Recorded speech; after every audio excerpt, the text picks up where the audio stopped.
بسم اللہ الرحمن الرحیم. شکریہ جناب چیئرمین. جناب چیئرمین، میں کوشش کروں گا کہ جو وقت دیا گیا ہے اسی دیے گئے وقت میں اپنی بات کی تکمیل کروں.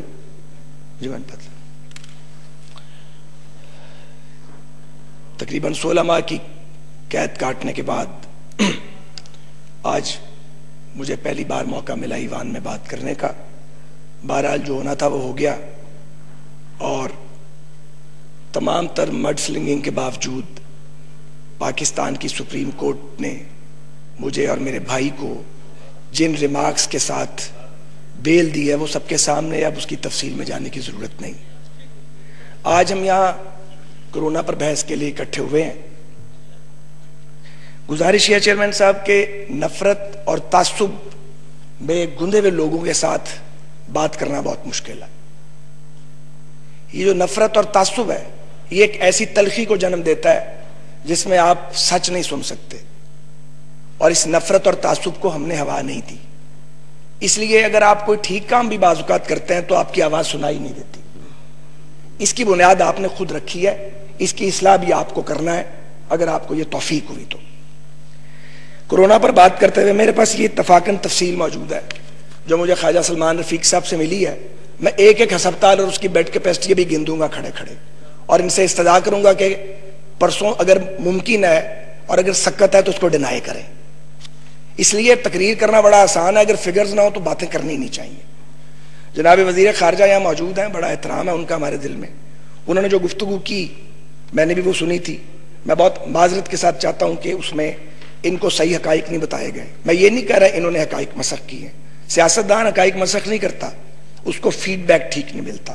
مثلا بتایا گیا کہ 70 لیبز ہیں، تو میں جاننا چاہتا ہوں کہ لیول 3 کی 70 لیبز کی فہرست ذرا ایوان میں لے آئیں. ان سے کہیں جنہوں نے ان کو یہ نام دیے ہیں. لیول 3 کی صرف ایک لیب ہے، وہ لاہور میں بنی تھی، دوسری کوئی لیب ملک میں موجود نہیں ہے. اب کچھ لیبز نہیں ہیں. اسی طرح کہا گیا کہ ساؤتھ ایشیا میں ہماری ٹیسٹنگ کیپیسٹی سب سے زیادہ ہے. ہم اس کے ساتھ اتفاق نہیں کرتے. یا تفتان قرنطینہ کی بات کی گئی، کیوں 4-5 ہزار لوگوں کو آپ مینج نہیں کر سکے؟ اگر ایرانی حکومت انہیں دھکیل رہی تھی تو حکومتی حجم بہت بڑے ہوتے ہیں اور ریاستی ادارے ہیں بہت بڑے، ان کے پاس بہت سے وسائل ہیں. یہ آپ تسلیم کریں یا نہ کریں، ریالٹی یہی ہے کہ تفتان میں جو افراتفری اور بدنظمی ہوئی ہے اور جس طرح لوگ وہاں سے نکلے ہیں اس کے بعد تباہی میں اضافہ ہوا ہے. جناب والا، میں کرونا ٹیسٹ پہ ڈائریکٹلی بات کرنا چاہتا ہوں. تقریباً 8,000 روپے کا کرونا ٹیسٹ ہوتا ہے. اگر کسی گھر میں ایک کا ٹیسٹ ہوگا اور وہ پازیٹیو نکل آیا اور 5 یا 7 ممبر ہیں، وہ 50,000 روپے خرچے گا. سرکاری اسپتالوں میں لائنیں لگی ہوئی ہیں. ڈینگی نے جب حملہ کیا تھا تو 800 روپے کا ٹیسٹ تھا پرائیویٹ لیب پہ، ہم 80 روپیز پہ لے کے آئے. 8,000 کا ٹیسٹ 2,000 پہ آ سکتا ہے، میکسیمم 2,500 پہ 10% پروفٹ کے ساتھ. اگر گورنمنٹ یہ ایفرٹ کرتی تو ہیلتھ کیئر کمیشن کے پاس وہ سٹینڈرڈ لیبز کی پوری لسٹ موجود ہے.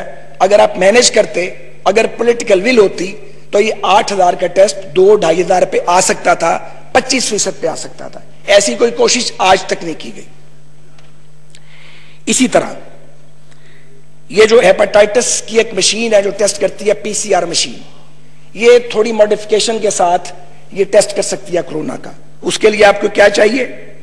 آپ کو اس کے لیے کمرے کو ایئر ٹائٹ کرنا ہے، بایو سیفٹی کیبنٹ لگانی ہے اور سیفٹی سوٹ دینا آپریٹرز کو. اگر آپ یہ ایفرٹ کرتے، آپ 2-3 ہفتوں میں ان PCR مشینز کو جو پنجاب کی ہر ڈویژنل ہیڈ کوارٹر پہ اور اکثر ڈسٹرکٹ ہیڈ کوارٹرز پہ موجود ہیں کنورٹ کر سکتے تھے کرونا ٹیسٹ کے لیے. آپ نے ایسی کوئی ایفرٹ نہیں کی. اگر کی ہوتی تو آپ ایوان میں لاتے اس بات کو. آج تک حکومت کی طرف سے ہم نے یہ بات نہیں سنی. میری تجویز ہے کہ آپ حضرائے کرم اب بھی اس بات پر توجہ دیں اور ان PCR مشینز کو کنورٹ کریں تاکہ آپ کی جو ٹیسٹ کیپیسٹی ہے وہ بڑھ جائے. وہ نیری تنقید کرنا تو مقصد نہیں ہے. ہم نے اگر آئینہ دکھانا ہے تو اس کے لیے ہم اپنی تجویز بھی ضرور آپ کی خدمت میں اخلاص کے ساتھ پیش کریں گے تاکہ لوگوں کی زندگی بچے. دوسری گزارش یہ ہے کہ یہ جو کہا جا رہا ہے کہ ایک ڈیٹا دیا جا رہا ہے اتنی اموات ہو گئی ہیں بدقسمتی سے، اور یہ متاثرین ہے، ڈیٹا غلط ہے. 22 کروڑ کا ملک ہے، ٹیسٹنگ کیپیسٹی آپ کی ہے کوئی نہیں. آپ کو تو معلوم ہی نہیں ہے کہ پاکستان میں کرونا کے پیشنٹ کتنے ہیں. آپ کو معلوم ہی نہیں ہے کتنی اموات ہو رہی ہیں کورونا سے. جو رپورٹ ہوتی ہے وہ آپ بتا دیتے ہیں. جب تک آپ ٹیسٹنگ کیپیسٹی کو فل ٹرم میں لے کے نہیں آتے اور تمام وسائل کو جھونک نہیں دیتے, تب تک آپ کیسے قومی منصوبہ بندی کریں گے؟ یہ کوئی الزام نہیں ہے کہ آپ کو جان بوجھ کے کر رہے ہیں, لیکن اگر آپ کو ٹھیک فیڈ بیک نہیں دیا جا رہا, آپ کے وزیر صحت ہی کوئی نہیں ہے, وزیر اعظم صاحب وزیر صحت ہے, یہ ہماری حکومت ہو یا آپ کی حکومت ہو, یہ سب کے لیے برابر ہے. جب ہم کسی محکمے کا منسٹر نہیں بناتے تھے اور وزیر اعظم فیصل آباد کا گھنٹہ گھر بنے گا, کسی بھی دور میں کام خراب ہی ہوگا, ٹھیک نہیں ہوگا, تو وزیر صحت صاحب کو یہاں بیٹھنا چاہیے تھا. یا منسٹر وہ ایڈوائزر صاحب موجود ہیں, وہ لوگوں کو اور عوام کو جواب دے نہیں ہے, ووٹ لے کے نہیں آئے ہوئے. جو لوگ ووٹ لے کے آئے ہوئے ہیں ان کے پاؤں زیادہ جلتے ہیں, ان کو یہاں بیٹھنا چاہیے تھا. اگر لیڈر آف دی اپوزیشن اپنے وہ ایک کینسر سروائیور ہے اس وجہ سے نہیں آ سکے, تو وزیر اعظم صاحب کو یہاں ہونا چاہیے تھا اہم ترین اجلاس میں, وہ نہیں ہے. آگے چلتے تو ایک تو گزارش یہ ہے کہ آپ کورونا ٹیسٹ کی کیپیسٹی بڑھائیں اور اس کی قیمت 8,000 سے 2,000 پہ آپ لا سکتے ہیں, ایفرٹ کریں, لے آئیں. پی سی آر مشینز کے اندر ماڈیفیکیشن کریں تاکہ آپ کے لیے بھی آسانی ہو اور آپ کو ڈیٹا کلیکٹ کرنے میں آسانی ہو اور لوگوں کو ٹیسٹ کروانے میں آسانی ہو. اب یہاں پہ پی پیز کی بات ہوئی, پرسنل پروٹیکشن اکوپمنٹ. گورنمنٹ کا موقف ہے کہ یہ جو کورونا وارڈ میں کام کرتے ہیں ڈاکٹرز اور پیرامیڈکس, ان کو ملے گا. تو جو باقی پورے ہسپتال میں پیرامیڈکس, نرسز اور ڈاکٹرز موجود ہیں وہ ایکسپوزڈ ہیں, اس وجہ سے ان کی اموات واقع ہو رہی ہیں. ہم نے تقریباً 30-31 ہزار پی پیز ہماری جماعت نے اپنے وسائل سے بانٹی ہیں. وہ کتنی کو ہوں گی, کتنا کام آئے گا, اس پہ آپ کو فوکس کرنا چاہیے. آج 3 مہینے ہو گئے ہیں, آپ پی پیز پوری نہیں کر سکے. یہ لوگ پرسوٹ یہاں پہ ٹیکسٹائل ملز میں تیار ہو سکتے ہیں.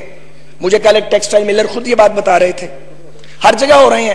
یہ کوئی بائی, اگر آپ ڈاکٹرز کو, پیرامیڈکس کو, آپ ان کو سیفٹی کٹ ہی نہیں دے سکتے, پی پیز نہیں دے سکتے, تو پھر کیا کر رہے ہیں؟ اور آپ دعوے بھی کیے جا رہے ہیں. تو مہربانی کریں اس پہ توجہ دیں. اس کے بعد آپ اب آ جائیں کوارنٹین سینٹرز پہ. تو جناب غلیظ واش روم, ناقص کھانا, اور جو یہ کورونا پیشنٹ ہے اس کی کاؤنسلنگ کی بھی ضرورت ہے. اس کو گائیڈ لائن بھی چاہیے. وہ لوگ پڑے ہوئے لاوارث, کوئی پوچھنے والا نہیں, کوئی گائیڈ کرنے والا نہیں, گندا کھانا ان کو دیا جا رہا ہے. آپ اس کا بھی حل تھا, بیوروکریسی پہ ڈیپینڈ نہیں کریں. آپ اپنی اراکین اسمبلی کو باہر نکالیں, اپوزیشن کے ممبران کو ساتھ لیں, آپ جائیں نا جا کے ایم پی ایز اور ایم این اور سینیٹرز وہ کوارنٹین سینٹرز میں جائیں گے, آپ دیکھیں صورتحال بدل جائے گی. تو میں یہ تجویز پیش کرتا ہوں کہ آپ سرکاری ممبر اور اپوزیشن کے ممبرز کی ٹیمیں بنائیں اضلاع میں, وہ جا کے کوارنٹین سینٹرز پہ ایڈمنسٹریشن کو ساتھ لیں. آپ کا معیار بدل جائے گا, آپ کو اس کا کریڈٹ ملے گا اور لوگوں کو سکون ملے گا. آگے چلتے ہیں. یہ جو پاکستانی باہر سے آ رہے ہیں یہ بڑا سیریس معاملہ ہے, اور میں قریشی صاحب اور بھی سینئر ان کے لوگ یہاں بیٹھے ہوئے ان سے استدعا کروں گا. یہ ریئلٹی ہے کہ یہ جو ہوٹلز میں لوگ رکتے ہیں آ کے, ہوٹلز والے انہیں دونوں ہاتھوں سے لوٹ رہے ہیں. ان کا جو ٹیسٹ ہے 6-6 دن اس کی رپورٹ نہیں آتی. اب وہ ایک ہفتے کا کرایہ دگنا کرایہ دے رہے ہیں. کوشش کریں کہ جو لوگ باہر سے آ رہے ہیں 24 گھنٹے میں ان کے ٹیسٹ کی رپورٹ آئے. اگر نیگیٹو ہے وہ گھر جانے والے بنے, اور وہ جو فالتو پیسے دے رہے ہیں ان کو نہ دینے پڑے. اسی طرح پی آئی اے, یہ بڑا ہی افسوسناک ہے. پی آئی اے کی تباہی تو طویل داستان ہے, وہ ہم آپ پر عائد نہیں کر سکتے کہ آپ کی حکومت نے پی آئی اے کو خراب کیا, وہ تو ٹھیک ہو ہی نہیں سکی. لیکن گزارش یہ ہے کہ پی آئی اے کا کام ہے اسپیشل فلائٹس چلائے, کچھ چل رہی ہیں, مگر جو ریٹرن ٹکٹ ہے لوگوں کے پاس وہ اس کو ڈینائی کر رہے ہیں. میں پوری ذمہ داری سے یہ گزارش کر رہا ہوں, پی آئی اے کو حکم دیں کہ وہ ریٹرن ٹکٹ کو ڈینائی نہیں کریں اور ایکسٹرا کرایہ نہیں مانگیں. اب اگر یہ جواز ہے کہ جی ہم ایک سیٹ چھوڑ کے ایک سیٹ میں لے کے آتے ہیں, تو یہ پھر اب ریاست کی ذمہ داری ہے. لوگ کہاں سے وہ ریٹرن ٹکٹ لے کے بیکار ہو گئے ہیں ان کے, اور اوورسیز پاکستانیز جو ہیں ان کی آواز تو پی ٹی آئی گورنمنٹ کو زیادہ سننی چاہیے. تو یہ آپ اس مسئلے پہ بھی توجہ دیجیے. اسی طرح دیکھیں پاکستانی قوم میں اہل خیر اور اہل ثروت کی کمی نہیں ہے. بے شمار این جی اوز نے کام کیا, لوگوں نے کام کیا, ہم نے بھی انفرادی طور پہ اپنے اپنے علاقوں میں کام کیا. کتنا اچھا ہوتا اگر حکومت اس کا ایک ڈیٹا تیار کرتی.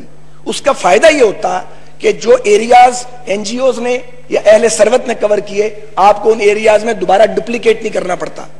وہ 8,000 یا 3,000 یا 12,000 بھی مل رہا ہے, ادھر سے بھی راشن جا رہا ہے بعض لوگوں کو, اور بعض لوگ بھوکے بیٹھے ہوئے ہیں. تو آپ کو میں استدعا کرتا ہوں اب بھی آپ یہ کریں کہ آپ جو ملک بھر میں صوبائی حکومتوں کو کہیں کہ این جی اوز کے ساتھ کانٹیکٹ کریں اور اہل ثروت کے ساتھ, اور جو لوگ یہ کام کر رہے ہیں ان کا ایک ڈیٹا بینک آپ بنا لیں تاکہ یہ پتہ نہیں کب تک اس وبا سے ہم نے لڑنا ہے. سارا بوجھ حکومت نہ اٹھائے اور حکومت وہاں فوکس کرے جہاں اہل ثروت یا این جی اوز فوکس نہیں کر رہی. اور آگے چلتے ہیں. گزارش یہ ہے کہ بہت افسوس ہوتا ہے سندھ میں ہماری حکومت نہیں ہے، لیکن یہ رویہ ٹھیک نہیں ہے کہ فیڈرل منسٹرز جو ہیں وہ ڈنڈے پکڑ لیں اور ایک صوبائی حکومت پہ حملہ کر دیں جا کے. اس کے بعد روزانہ پریس بریفنگ ہو کہ سندھ گورنمنٹ کو پن ڈاؤن کیسے کرنا ہے. اگر آپ یہ کام شروع کر دیں گے وہ آپ کو جواب دیں گے. جواب دینا تو پیپلز پارٹی کو سب سے بہتر آتا ہے، تو یہ پھر اسی کام میں آپ لگ جائیں گے. یہ کرونا سے آپ نہیں لڑ سکیں گے. اس کو پولیٹیکل پوائنٹ سکورنگ اس کو چھوڑ دیں. ہمیں مشورے دیتے ہیں، خود وہی کام کرتے ہیں. اپنے لوگوں کو سمجھائیں. آپ میں سمجھدار لوگ بھی بہت بڑی تعداد میں موجود ہیں. یہ کون سا ٹائم ہے بعد میں لڑ لیں گے ایک دوسرے کے ساتھ. سپریم کورٹ کی آبزرویشنز، کیٹاگورک آبزرویشنز آئی ہیں. غیر شفافیت پہ سپریم کورٹ نے بات کی اور حکومتی حکمت عملی نہ ہونے کی بات کی. اپوزیشن نہیں کہہ رہی، سپریم کورٹ آف پاکستان کہہ رہا ہے. جس کے حوالے دیتے آپ نہیں تھکتے، جس کے بارے میں آپ کہتے ہیں کہ ایک بار صادق رمین کا بھی آپ کو سرٹیفکیٹ مل گیا تھا ماضی میں، اب یہ سرٹیفکیٹ ملا تو آپ قبول کرنے کے لیے تیار نہیں ہے. ہر سرٹیفکیٹ پھر قبول کیا کیجیے. اسی طرح جناب گزارش یہ ہے کہ 5500 روپے کا ہدف تھا ایف بی آر کا، بڑی مشکل سے اکٹھا ہوگا. کورونا ٹیکس سے پہلے کے یہ حالات ہیں. اب تو معاشی صورتحال اور ابتر ہو جائے گی، پوری دنیا کی ہو رہی ہے، پاکستان بھی فیس کرے گا. آپ کس کام پہ لگے ہیں کہ شہباز شریف کو دوبارہ جیل کیسے بھیجنا ہے؟ ابھی بھی ایک معاون خصوصی پریس کانفرنس کر رہا ہے. خدا کا واسطہ، آگے آپ نے مزہ چکھ نہیں لیا؟ ہم سب کو جیلوں میں بھیجا. ہم عدالتوں سے کوئی سال بعد، کوئی 1.25 سال بعد، کوئی 1.5 سال بعد، کچھ ابھی بھی پڑے ہیں. خورشید شاہ صاحب کدھر ہیں؟ تکلیف ہوتی ہے. ایک آدمی جو ایک وزاداری کا پیکر ہے، وہ ایک آدمی پڑا ہوا ہے وہاں پہ کتنے عرصے سے. حمزہ شہباز پڑا ہوا ہے. ہم مقدر والے تھے، جیلیں کاٹ کے آگے، یہ بیٹھے ہوئے آپ کے پاس. بس کر دو یار، بس کر دو. اس میں سے آپ کو ملا بھی کچھ نہیں. یہ کرپشن کا جو منترا آپ نے بولا تھا یہ فیل ہو گیا کام، یہ آئندہ بھی فیل ہی ہوگا. اور میں نے ہمیشہ کہا ہے نیب کا استعمال کسی دور میں ٹھیک نہیں ہوا، ہمارے دور میں بھی ٹھیک نہیں ہوا. اس کو چھوڑ دیں، آپ ملک کو آگے لے کے جائیں. جو سرمایہ دار ہے، یہ میں اس لیے کہہ رہا ہوں کہ جس نے انویسٹمنٹ کرنی ہے وہ پیسہ بار لے گیا. سول سرونٹ کام کرنے کو تیار نہیں ہے. آپ ایک آرڈیننس لائے تھے، وہ لیپس ہو چکا ہے، آپ آرام سے بیٹھے ہوئے ہیں. تو نقصان تو آپ اپنا کر رہے ہیں. حکومت آپ کی ہے، کوئی شخص سائن کرنے کے لیے فائل پر تیار نہیں ہے. کام کیسے ہوگا؟ اس پہ توجہ دیجئے. اور یہ انتقام اگر بہت ضروری ہے لینا ہم سے، اور ابھی آپ کا رانجھا راضی نہیں ہوا، ابھی نفرت ختم نہیں ہوئی، تو رکھیں. ہم نے نفرت نہیں کرنی، ہمیں بھی آتی ہے کرنی، لیکن اس کا کوئی ٹائم ہوتا ہے. ہم حالت جنگ میں ہیں اور آپ اپوزیشن کے ساتھ جنگ کر رہے ہیں. ایک آپ نے اے پی سی کی ہے، پرائم منسٹر صاحب تشریف لے گئے اس میں سے. ان کی دلچسپی کا عالم یہ تھا.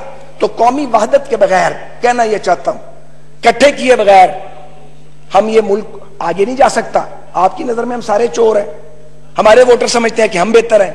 تو یہ ڈویژن ہے، اس کا مطلب ہے اس کو اکٹھا کریں. کم از کم کورونا کے خلاف اکٹھے ہو جائیں. میں جناب گزارش یہ کر رہا تھا، آپ نے ٹائیگر فورس بنائی، آپ کو مطلق فائدہ نہیں ہوا. یقین کریں گے ڈرامے سارے باری باری اپنی اپنی حکومتوں میں کر چکے ہیں، اس کا فائدہ کوئی نہیں ہوتا. مجھے یہ پتا یہ آئیڈیا کس نے دیا تھا. جس نے آئیڈیا دیا تھا وہ کبھی کونسلر نہیں ہوا. اس کام کو چھوڑ دیں، ریاستی مشینری کو استعمال کریں. اور سرکاری اور پی ایم صاحب کی میں نے خود تقریر سنی، وہ فرماتے ہیں کہ میں اپوزیشن پہ برا وقت آ گیا کورونا کی وجہ سے، آپ کی حکومت ہے، آپ ہلکے مضبوط کریں. یار یہ کیا اپروچ ہے؟ یہ قومی اپروچ ہے کسی وزیر اعظم کی؟ اب دوسری بار ان سے میری استدعاء اس طرح کی بات نہ کریں، یہ وزیر اعظم کے شایان نہیں ہے. میں اپنی بات کو سمیٹتے ہوئے کہنا چاہتا ہوں، ڈینگی دور کا ڈیش بورڈ آج آپ استعمال کر رہے ہیں عالمی سطح کا. میں خوشی ہے اس بات کی. سی سی آئی کا اجلاس آپ کو بلانا چاہیے، وہاں لاک ڈاؤن کے فیصلے کیجیے. دوسری بات یہ ہے کہ لاک ڈاؤن سافٹ ہوگا یا ہارڈ ہوگا، اس کا فیصلہ کریں جب آپ کے سامنے صحیح ڈیٹا آئے. ڈیٹا آپ کے سامنے موجود نہیں ہے. پی ایم ڈی سی کو فوری طور پہ بحال کیجیے. اس کی ڈیلے جو ہے وہ قومی مفاد کے خلاف ہے. ٹیسٹنگ کے دائرے کو آپ ڈاؤن سٹریم لے کے جائیے. آپ سے گزارش یہ ہے کہ زراعت کے لیے اسپیشل پیکج لائیے. اور ضروری ہے کہ بجلی کے بل چھوٹے کاشتکاروں کے 15 ایکڑ زمین پر آبیانہ اور جو زرعی قرضے ہیں اور ان پر انٹرسٹ کی وصولی، اس کو مؤخر کیجیے. اسی طرح گندم کی کلیکشن کا ٹائم آنے والا ہے، وہاں پہ ایسے بندوبست کیجئے کہ باردانے کی تقسیم کے دوران کہیں وہی جگہ کورونا پھیلانے کا باعث نہ بن جائے. آپ کے پاس جو کورونا کی نگرانی کی کمیٹی ہے نیشنل کمیٹی, اس میں آپ کو اپوزیشن قیادت کو بھی شامل کرنا چاہیے. آخر میں 2 منٹ میں بات کو ختم کروں گا. یہ مجھے تو سلمان رفیق صاحب سے ڈیٹا ملا, میں سورس بھی بتا دیتا ہوں, اگر غلط ہے تو آپ کو چاہیے پرسوں اس کو ڈینائی کریں. پنجاب میں بہاولپور میں 730 بیڈ کا اضافہ ہوا ہے. بہاول وکٹوریا اسپتال پرانا ہے, اپ گریڈ ہمارے دور میں ہوا ہے. کڈنی انسٹیٹیوٹ 150 بیڈ کا, کارڈک انسٹیٹیوٹ 150 بیڈ کا, ریجنل بلڈ سینٹر بہاولپور میں, سول ہسپتال بہاولپور 400 بیڈ کا, ڈگ اسٹیٹ لیب, اور اسی طرح بہاول وکٹوریا میں 30 بیڈ کا آئی سی یو اور وینٹیلیٹرز. لودھرا 200 بیڈ کا نیا ہسپتال. اسی طرح ڈیرہ غازی خان نیا میڈیکل کالج, پرانے ہسپتال کی اپ گریڈیشن, 500 بیڈ کا نیا block. Muzaffargarh Tayyip Erdogan hospital 400 bed. Multan پیر صاحب بھی بیٹھے تھی. Multan kidney institute, Multan kidney کے ساتھ سول ہاسپٹل ملتان میں 150 بیڈ کا اضافہ. ملتان برن یونٹ ڈیلیڈ تھا, پہلے سے بن رہا تھا, ڈیلیڈ تھا, کمپلیٹ کر کے فنکشنل کیا. چلڈرن ہاسپٹل میں 150 بیڈ کا ٹاور. چلڈرن ہاسپٹل میں نئی MRI machine. Multan kidney institute کے ساتھ 200 بیڈ کے جنرل اسپتال کی بلڈنگ ہم بنا رہے تھے, پلیز مکمل کروا دیں.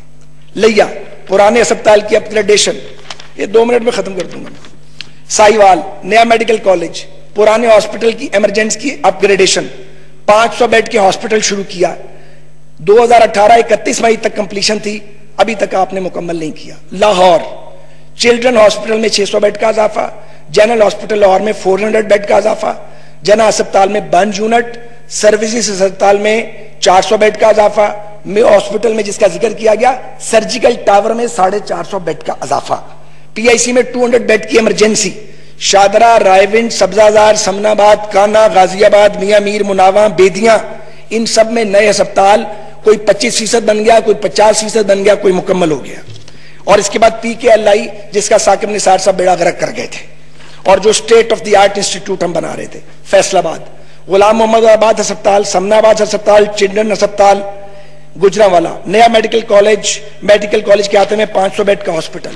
سیالکوٹ نیا میڈیکل کالج, سرگودا نیا ہسپتال 250 bed. Pindi institute of cardiology, Benazir Bhutto Shaheed ہسپتال میں نئی ایمرجنسی. یورولوجی انسٹیٹیوٹ کی بلڈنگ, وہاں میں 100 بیڈ کا نیا ہسپتال. بہت سارا بھی اس میں نہیں ہے. ناروویل 200 بیڈ. اور آخری بات یہ ہے کہ حضور پولیو ختم ہو گیا تھا. پولیو اس صوبے سے پورے ملک میں واپس آ رہا ہے جہاں 7 سال سے آپ کی حکومت ہے. آخر میں صرف یہ کہوں گا کہ 2 سال گزر گئے ہیں, اگر 5 سال رہنا بھی ہے تو بھائی جان 2 سال گزر گئے ہیں, اب بھی وقت ہے. یہ کورونا آ گیا ہے, ایک عذاب, ایک آزمائش, اس کی بنیاد پر ہی قوم کو اکٹھا کر لیں, اپنی صفوں کو منظم کر لیں, ریاست پاکستان کو چلانے کی کوشش کریں. گالیوں سے, بہتانوں سے, جیلوں سے, زندانوں سے, مقدمات سے پاکستان پیچھے جائے گا, آگے نہیں جائے گا. بہت شکریہ.